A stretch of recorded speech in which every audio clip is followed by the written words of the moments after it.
Hello foodies, ఎలా ఉన్నారు? దోశలో కానీ ఇడ్లీలో కానీ నేను చేసుకునే చట్నీ చూపిస్తున్నాను.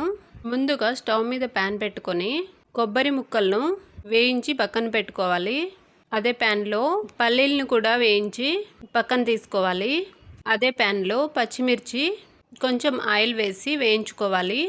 పక్కన పెట్టుకొని టమాటో ముక్కలు వేసి కొంచెం ఆయిల్ వేసి అవి కూడా వేగాక కాసింత కరివేపాకు వేసి స్టవ్ ఆఫ్ చేసే ముందు వెల్లుల్లి కూడా వేసి చల్లారినాక మిక్సీ జార్లో కొబ్బరి ముక్కలు సాల్ట్ వేసి గ్రైండ్ చేసుకోవాలి.